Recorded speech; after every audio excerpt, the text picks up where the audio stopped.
Hello people, do you want to play Battlefield 2042 like the streamers? Do you want to be at the top of the leaderboard? Well, I can't give you their aim or their game sense, but I can give you a bunch of solid advice.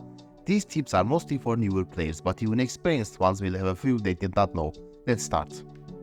First, when you open your plus menu by pressing T by default, you can use the 1, 2, 3 and 4 keys to quick switch attachments. Don't forget to spot your opponents by pressing Q. This makes it easier for your teammates to see them and help you. You can also use the spotting to range find. This is especially useful for rocket launchers and snipers.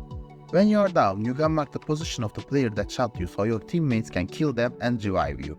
Don't forget to use the rangers from the vehicle drop menu. They are quite tanky and very good for baiting your opponents to reveal their locations. Revive your teammates. You can do this by pressing E when they are down. This also makes them far more likely to return the favor. Even if you don't see an immediate threat, go prone while reviving someone. You never know where your opponents might be. After you start the reviving animation, you can move your camera as much as you like. Use this to keep your head hitbox hidden.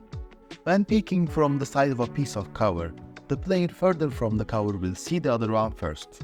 On some maps, shortcuts can be created by using explosives to clear obstacles such as wire fencing. We all use wipeouts with LMGs, but they are very effective on other gun types as well. They significantly reduce recoil and make fully automatic fire viable at longer ranges. Want to play as a sniper but haven't developed the necessary level of aim? Try using the Rorsch Mark IV. Once you get used to the charge time, you realize it's a sniper with practically no drop of anything short of extreme ranges. It also has a lot of ammo. The semi and full auto modes are kinda bad though. Do you want to add a bit of close range oomph to your loadout but you don't want to use a shotgun as your primary weapon? The Super 500 is a shotgun sidearm that's extremely effective at shorter ranges. Melee in this game is bad. It has no range and unlike the older battlefields, there aren't any frontal takedowns. Use it sparingly, but you can still get lucky sometimes. Now for some class and specialist specific tips. When you are playing as one of the assault specialists, attack when and where you are least expected. As McKay and Squirrel, don't go charging headfirst into the front lines. Instead, use your mobility to flank your enemies from the sides or above. As Dozer, attack through places where your enemies think impenetrable. As Zay, use your airburst to hit enemies when they think they are safe behind cover. You can extend the range of McKay's hookshot by aiming slightly below where you intend to go and ledge climb to reach the rest of the way. As Dozer, don't forget that your shield doesn't totally cover your feet. Move while crouched for maximum protection. If you can't get the correct range for Zane's airburst, aim at the cover of whoever you are trying to shoot and range find. This is simple, reliable and effective. There will be no squirrel tips because I hate her.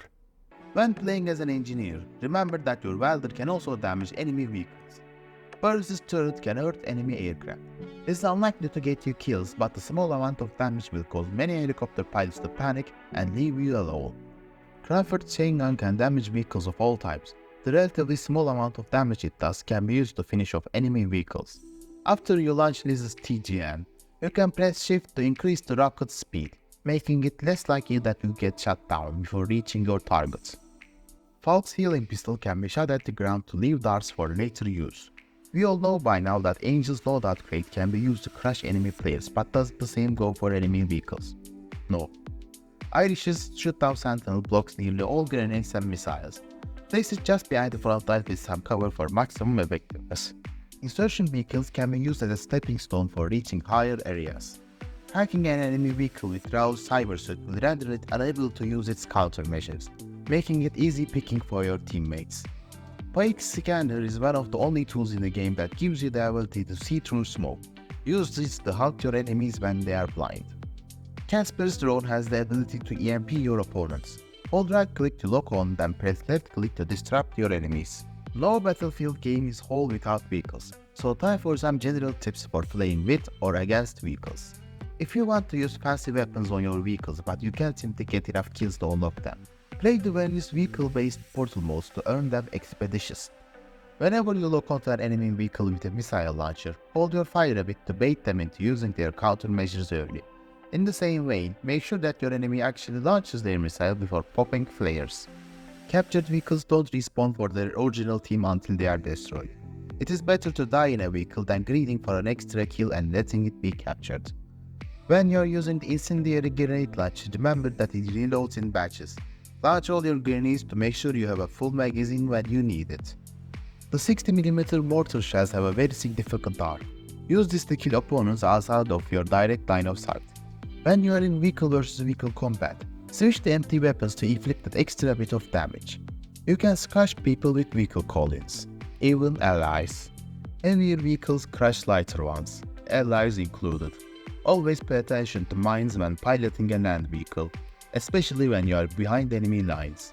Vehicles left unattended will slowly self-destruct. TOW missiles kill enemy infantry in a direct hit. The F-35 has a hover mode. Now for some map-specific tips. In Kaleidoscope, whenever you capture a point in one of the skyscrapers, call the elevator so you can tell when an enemy is coming. In Flashpoint, grappling to the top of this metal pole gives a nice view of the map's center. In Spearhead, the sides of the buildings can be destroyed with explosives to create new sightlines. In Stranded, this gap between the container gives a clear sightline into C2 from an unexpected angle. Have any tips or trips you want to share? Put them down in the comments. Have a good day. Goodbye.